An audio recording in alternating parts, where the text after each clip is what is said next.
Bienvenue sur BITV, je reçois Laurent Dubos, directeur général de Logicor France. Bonjour Laurent, Bonjour Gaël.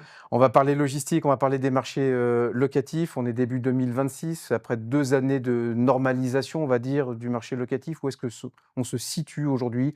Stabilisation, reprise ou plutôt nouveau cycle? Quelle est un peu votre lecture du marché? Écoutez, les nouvelles ne sont pas si mauvaises. On a eu très peur à l'issue d'un troisième trimestre qui était famélique en termes de demandes placées.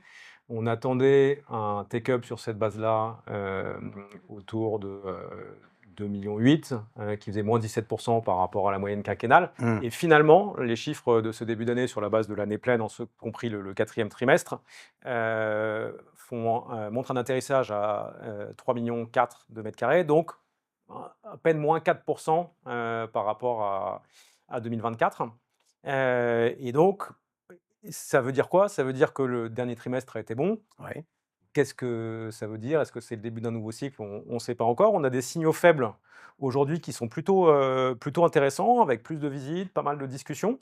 On a tendance à être résolument, modérément optimiste Il faut. sur la base de ces visites et de toutes ces discussions qu'on a.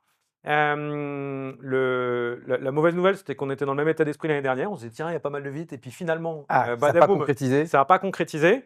Mais là, notre sentiment, c'est qu'après, donc depuis 2023, le marché locatif s'est un peu détendu, spécialement en France, sur la base de instabilité politique, avec la dissolution en 2024. Ensuite, les tarifs en début d'année dernière, instabilité géopolitique qu'on a pu voir depuis la guerre en Ukraine jusqu'aux récents éléments sur le Groenland. Mais Hmm. on a l'impression que les dirigeants d'entreprise, les décideurs et les corporates, après avoir décalé leur prise de décision, arrivent à un moment où il Il faut faut faire, faire. il faut Ouais. faire quelque chose. Et donc là, on a un niveau de discussion et d'avancée. On a l'impression que tout ce qui a été poussé en avant et décalé depuis des semestres maintenant, on en voit un certain nombre. On a l'impression qu'on se rapproche du moment où la décision va être prise. On a signé quelques transactions juste avant la fin de l'année. Et là, on a plusieurs discussions en cours intéressantes. Un niveau d'activité qu'on n'avait pas vu depuis. Qui tire la demande, sans rentrer dans le secret des affaires, aujourd'hui, qui tire la demande en France? Cette situation où on pense que les projets ont été décalés pendant assez longtemps, en fait, ça touchait à peu près tous les secteurs d'activité. Donc, on a eu des industriels. Les retailers, on se disait que c'était fini parce qu'ils avaient tous reconfiguré leur chaîne d'approvisionnement. On se dit, une fois que c'est fait, on est parti pour 10 ans. Mais il y a tellement de mouvements et les affaires sont dures pour ces gens-là Ouais. que même s'ils ne sont pas drivés par des opérations de croissance pour des nouveaux business, même sur des niveaux défensifs, rationaliser, optimiser la configuration de leur chaîne logistique, ça nécessite des mouvements à certains moments. Donc on a des discussions avec des prestataires de services, toujours plus ou moins la moitié Mmh. du take-up, mais aussi des industriels, des e-commerçants américains et chinois. On a des discussions. Ce qu'on n'a pas encore vu vraiment se concrétiser, c'est réindustrialisation ou défense.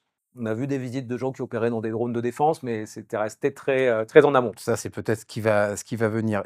Parlons un peu des loyers après plusieurs années de hausse, où en est-on? Est-ce qu'aujourd'hui, il y a un petit atterrissage? On arrive sur, un plateau où il y a encore un peu de réversion locative, à venir? C'est un sujet qui s'est beaucoup polarisé et jusqu'à l'année dernière, c'est assez intéressant cette discussion parce que en septembre-octobre, on fait nos budgets et on se dit: «Alors la France, quelle croissance des loyers, quoi?» Mmh. Et on a différents pays en Europe où on a des sous-marchés plutôt que des logiques de pays, où on a défini dans chaque marché, et donc c'est le cas en France, des marchés à faible croissance, des marchés qui sont en ligne avec, disons, l'indexation, la croissance de l'ILAT et des marchés à forte croissance.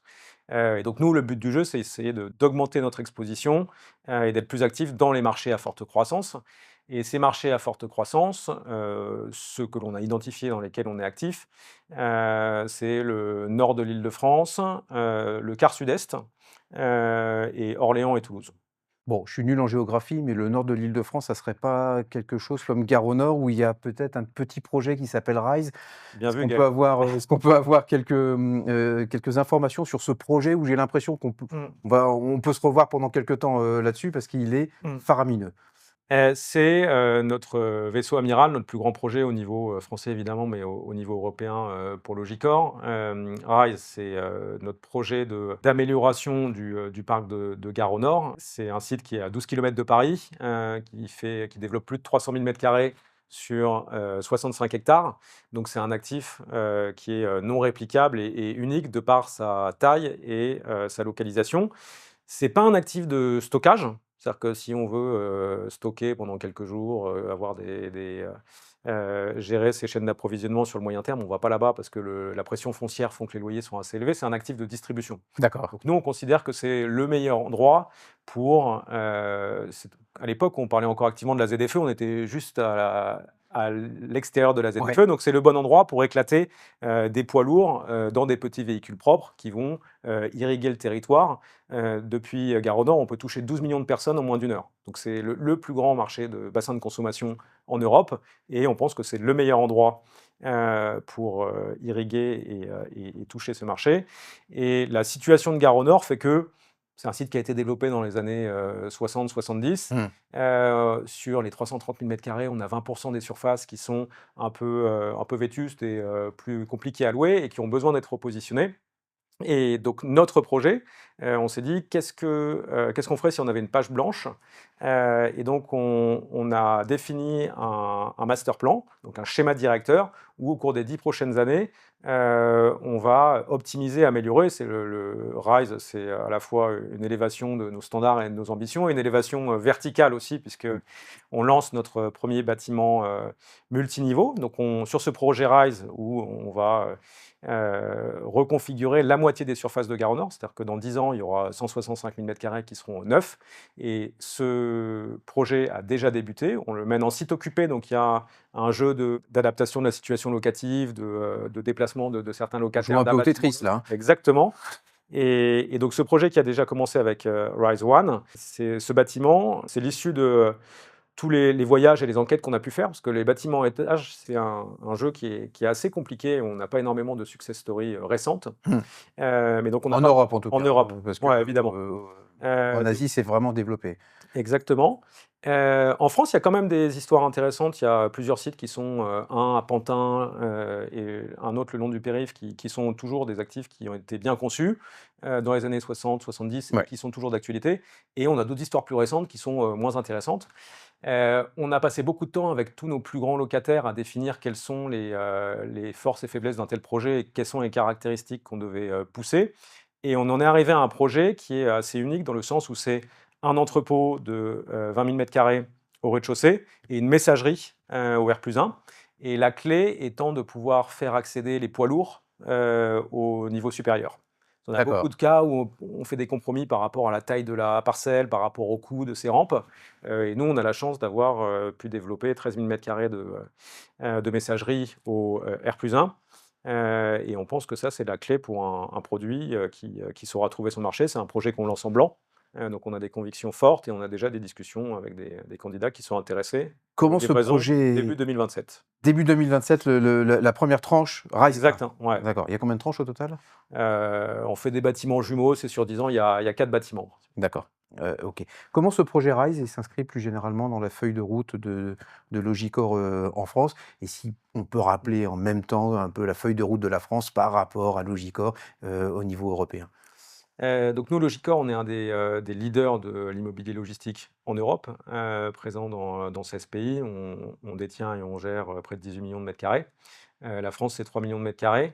Et c'est vraiment ce projet, ce qu'on souhaiterait faire en étant le partenaire de référence de toutes les parties prenantes, les collectivités, les territoires, les utilisateurs, pour être un acteur du repositionnement, Mmh. de sites existants, en milieu urbain dense, qui est vraiment un sport qui est assez compliqué, assez coûteux, avec des caractéristiques, complexes, et on est en train de développer cette expertise-là. Donc on a d'autres situations intéressantes où, on peut développer, des projets ambitieux de cette nature, pas forcément multiniveau, parce que dans chaque marché, on va s'exprimer en fonction Il n'y a pas des forcément besoins du besoin partout? marché, Ouais. mais dans des localisations prime, développer des projets complexes. C'est un projet qui nécessite de mobiliser, un peu de fonds propres.